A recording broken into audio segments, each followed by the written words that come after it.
that isn't round or square, because these all move evenly together. So like this thing, for example, is kind of a degenerate case, but you could only get it between two jaws. These other two won't reach. Yeah. Because it's not the same size. Now you could you can do like this, actually. You can actually do this trick and treat it like a vise, and that'll hold. That's a really good hold too. So that's sort of the cheat for that, as long as it's small enough. This chuck has... How did you get it to do that? Okay, so from the... See how there's a space between these two? Oh, yeah. So I just sandwich it in just like this. Okay. And then that's going to hold really well. It's not technically how you're supposed to use it, but it's going to hold it. Yeah. For what it's worth.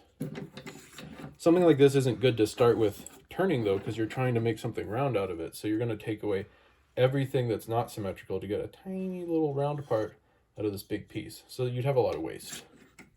But if it's all you had and you wanted to make a little stick, you could do it, and it'd be just fine. If you wanted to make a toothpick out of that thing. Yeah, or maybe you just need a little peg. You have a hole and you want to fill it, and you just need a little peg, and you don't want to go to the hardware store to buy a dowel. Yeah. You can just make a little dowel real quick. This chuck,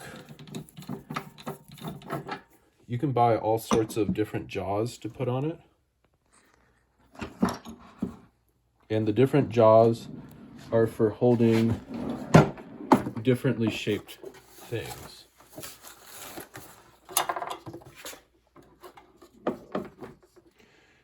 Hanging up on something? Yeah.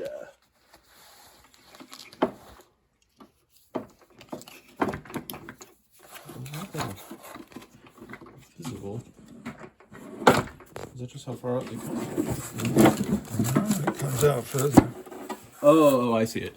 Okay, so this happened to me too on my bench. It's this. So I've been putting stuff in these holes. Oh, that thing. So if this happens to you, just check all the holes on top. There we go. They're a really convenient size. This one's not over the drawer.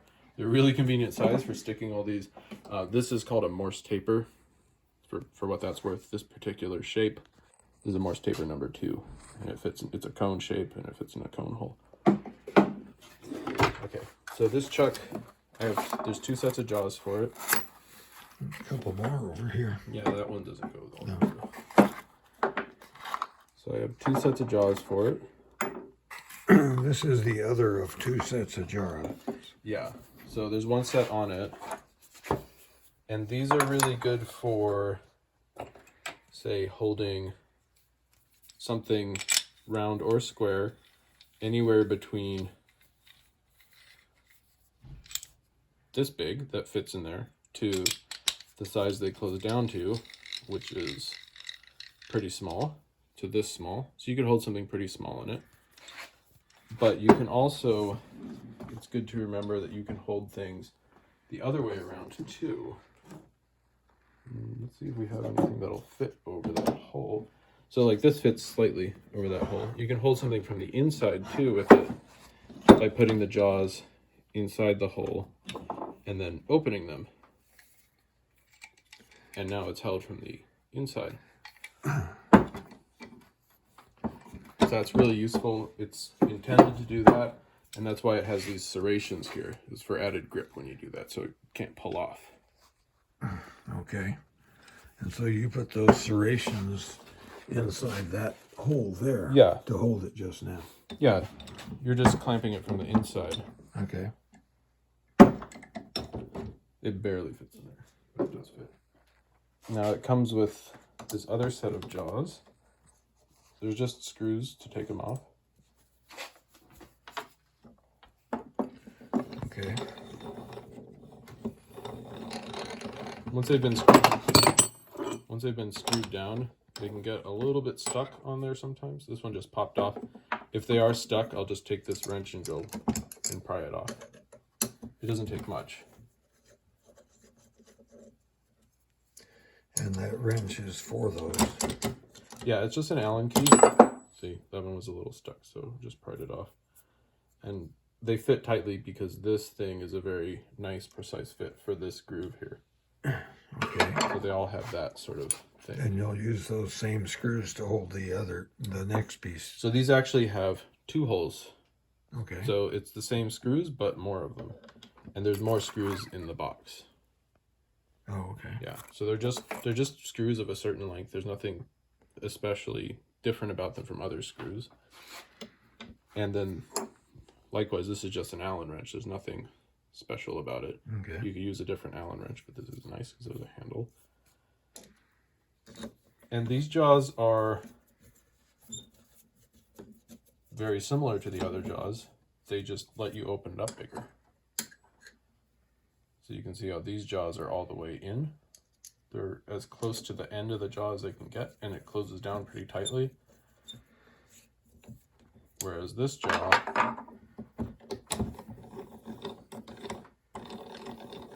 when it's closed to the maximum, it's still got a pretty big opening here. So you can hold something a little bit bigger with it, and that's really the only difference between them. Okay. So that's why there's 2 sets. These have, for square stuff, they have kind of a cutout here, so you would get the corners in there maybe, or you can get the flats. It's kind of depending on how it fits. They're not as well set up for holding from the outside because they don't have serrations here. Yeah. Really. And yeah, that's that chuck. It's a nice piece of equipment, but it's really simple to use.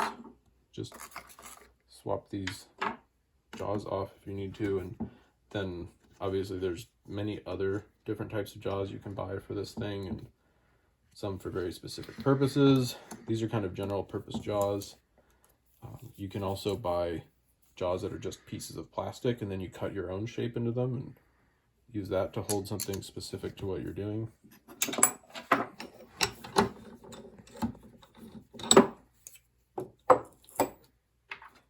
And this is, again, pretty stuck on there, so I'm just gonna give it a little pry off. Put one of those screws back, and the 4 jaws. There are 4 of them. Sometimes you see these, there's this groove here. I don't know why that groove is there, but it's just worth looking at. This groove here. This one right here. Oh, this one. Okay. Yeah. So I'm not sure the purpose of it, but one of them has a little pin here. And so it won't fit on this side because there's no groove for it. I'm not sure why they have the groove and the pin, but there's a reason, I'm sure. And just something to watch out for if you're changing the jaws. Some of them have pins and they need to be over these slots.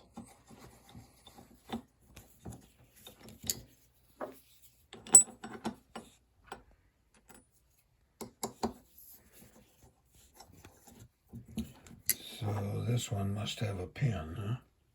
No, it it doesn't, and I couldn't tell you why. But if it did have a pin, it would have to go over a slot. Yeah, I would have to go over this slot. There's only slots on 2 out of 4 of the so these are these are 2-piece jaws. The part that's down inside the chuck, this is called the master jaw, and then these are the top jaws. So the master jaw always stays there. Yeah, this doesn't come out unless you're disassembling the chuck for some reason, but it stays in there. It does have a little point, so you could probably hold something with it if you wanted to, but it's not really for holding stuff. It's mainly there just to carry these.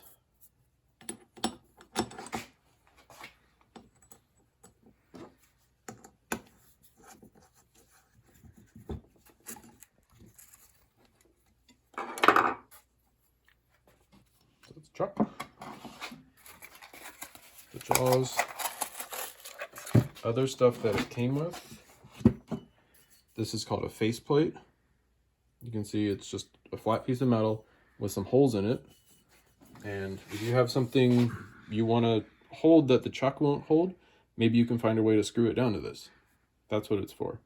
It's pretty simple, just a thing you can screw stuff to. There's 2 of them of different sizes. It came with 2 faceplates, huh? Yeah, so it just attaches like anything else, just screws on there. if you're having a hard time getting it off, it has flats here for you to put a big wrench onto. So if it got really tight on there, there's nothing really to grab it with very conveniently, so you can just put a wrench around the flats. Just wrench it off. But that's faceplate. I don't have anything else to set it up with, but you can screw stuff into it if you want. For like a really big piece of wood, like a bowl, you might just take your big piece of wood and just screw it in from the back, and then start turning, and just keep an eye on where the screws are so you don't turn into them. So maybe mark that off with a piece of tape. Just tape out to that depth. And we'll keep going through work holding. The only other